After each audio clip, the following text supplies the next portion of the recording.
Dabar tu prašai, kad aš papasakočiau truputį, kai aš buvau, tavo močiutė, Eugenija, kaip aš buvau. O, aš buvau labai išdykus irgi. Labai, labai išdykus.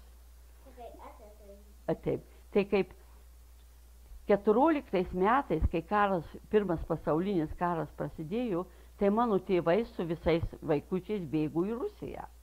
Ir mes atsidūrėm Petersburge, Petrapilį. Dabar mano vyresnioji sesuo ir brolis mane vesdavosi į vaikų darželį. Jau jie ėjo į mokyklą, o mane vedėsi į vaikų darželį. Ir gana reikdavo toli eit. Aš pavargdavau ir jie norėdavo mane tempti, aš atsisėsdavau, spardydavausi ir rėkdavau. Tai vienas jų man brolis davė į kuprą, tai aš dar smarkiau pradėjau rėkti. Taip garsiai rėkiau, kad ten netoli policininkas dežiuravo ant kelių ir atėjo gint mane jau. Sakė, ei vaikai, ką jūs čia daro, tai mažytė mergytei. Tai jie sako, mes einam į mokyklą, į mūsų sesuo, ir mes norim ją nuvesti į vaikų darželį. Bet aš sakau, mane mušė į kuprą. Pasiskundžiau lygiai, kai Vilija mėgsi skūstis. Ir aš tada skundžiausi. Tai tada policininkas man davė saldainę, o jiems parodė taip, sakė, nemuškit mažiukais. Ir mane nusivedė į vaikų tą darželį ir į mokyklą. O ten vaikų darželį vaikam duodavau po puodelį, tokį blekinį, nemolinį. Ir reikdavo palaukti, kol atneša pieną ir bulkutę duodavo ir valgyti truputį.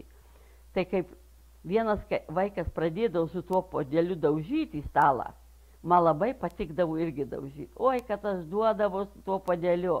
Tai tokį triukšmą darydavau, kol ateidavau, mane sustabdydavo mokytoja.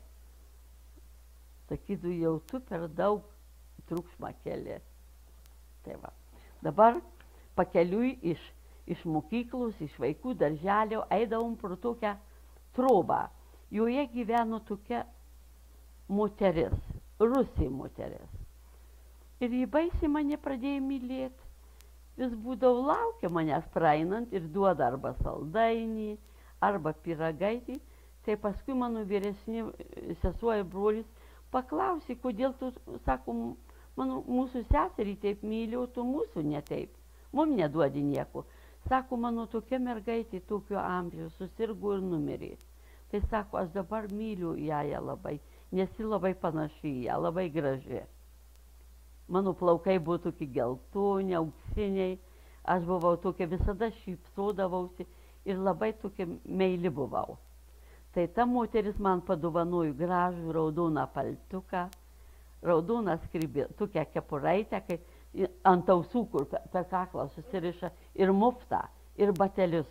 Už tai mane pradėdavo vadyti raudonkepuraitę mokykloje. Kaip tu pasako, žinai, kai vilkas ir raudonkepuraitė. O man labai patiko tie drabužėliai, aš visada juos užsidėdavau. Dabar, kaip jau ten buvo didelė revoliucija Rusijoje, ten rusai tarp savęs mušėsi ir šaudėsi. Tai vieną kartą tas namas, kur mes gyvenom, tai jie norėjo tą namą sudegyti, dėl to, kad įbėgo ten vienas revoliucionierių priešas, vadinamas Baltasis.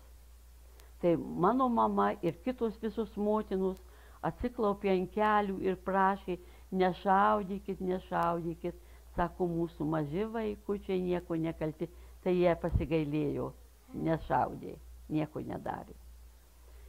Tai va, tai buvo, reiškia, po revoliucijos ten paskui buvo labai nedaug valgyti buvo.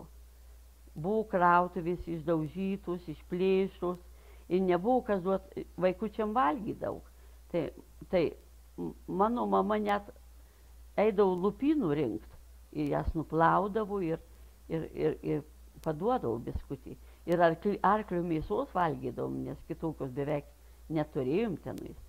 O mes vaikai labai norėdavom valgyti. Žinai, vaikai auga, labai norim valgyti. Bet aš buvau labai gailestinga. Tai pas mus buvo tokia senutė, tokia Matusevičienė. Jos vyras buvo dingęs per karą, kur tai žuvęs. Ir jai reumatizmas bus, negalėjo paeiti kojos iškreivintos, rankos tokios guzuotos. Ji labai nieko negalėjo dirbti, nieko neturėjo ką valgyti.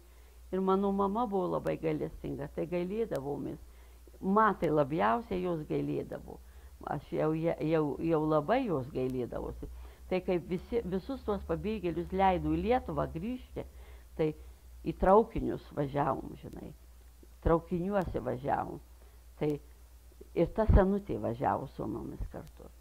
Ir kai važiavom, tai pakeliui vis nebūdavo pakankamai valgyti.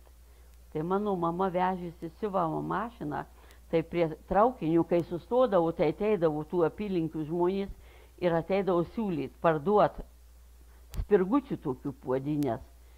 Tai mano mama neturėjo pinigų, tai siuvama mašiną apmainė ant tų spirgučių. Tai aš tik atsimenu dėl tuos spirgučius, kad aš ir į tą puodinę pirštą kišau ir aš atsimenu, kad tą skonį, kad aš dėjau į burną, spirgutį buvo labai skanu. Spirgutis, žinai, lašinukai suspirgyti tokie. Tai aš tik tiek iš to atsimenu, nes aš tada buvau dabar kaip tu, 6 metų tik tai. Ta tokia nedidelė mergaitė. Bet aš atsimenu, kad aš visada buvau alkana. Visada norėdavau valgyti, už tai aš atsimenu tuos spirgučius. Tai kaip grįžom, tai aš atsimenu, kad Kybartų stotyje, kai atvažiavom, jau mano tėvai sako, jau einam dabar į savo nuosavus namus. Nes mes Kybartus, mano tėvai turėjo didelį namą. Vienu aukštu, bet daug kambarių, daug butų. Buvo 5 butai. Butai tai tokie, kur yra kambarys ir virtuvė. Daug. Bet kai parvažiavom, artėjom, tai buvo mūsų name stovėjo arkliai. Buvusios kariuomenės arkliai, nes buvo nešvaru, mėšlo pilna, tai turėjom įsivalyti.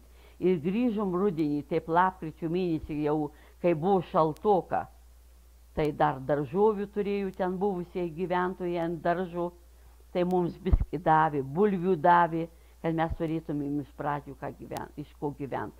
Bet ta moteriškai mes turėjom, mama iškepdavo duonos, tai duodavo tai moterėlė ligotai, bet mes neturėjom pakankamai mėsos duoti. Tai aš tokia nedidelė mergaitė, jau tada 7 metų buvau. Tai sugalvodavau pas mėsininkus nueiti ir sakydavau, kad mes iš Rusijos su mumis atvažiavo tokia labai ligonis moteris ir mes neturime iš ko jai duoti ką nors, ar jūs negalėtumėt padėti. Tai jie labai gailestingi ir buvo. Tai nupjaudavau mėsos gabalą, dešros gabalą, tai aš tokį krepšiuką parnešdavau jai. Ir man buvo negėda, nes aš ne savo prašiau, tik tai kitai, kuri neturi valgyti. Ir aš jai atiduodavau viską, nieko neimdavau. Jis siūlydavo viskas, atpjaudavo, sakau, ne, jau jūs valgykit, kadangi jūs labai ligonės. Tai va, tai aš atsimenu, tai už tai ir dabar aš dabar gyvenu Floridoje ir man labai gaila tų žmonių, kurie nepajėgia savo ką nors pasigelbėti. Už tai aš esu savanoriai, jiem padedu, amerikoniškai vadina volunteer, social welfare volunteer.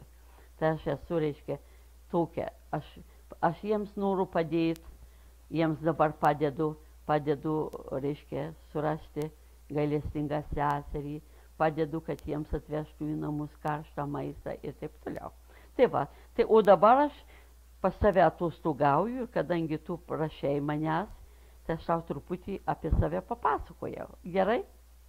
Gerai. Ar dabar norėtum gal padainuoti tokią dainelę, kur mes vieną kartą dainavom su tavimi? Mes visi maži vaikeliai. Norėtum? Gerai. Gerai. Mes visi maži vaikeliai susirinkę į darželį ir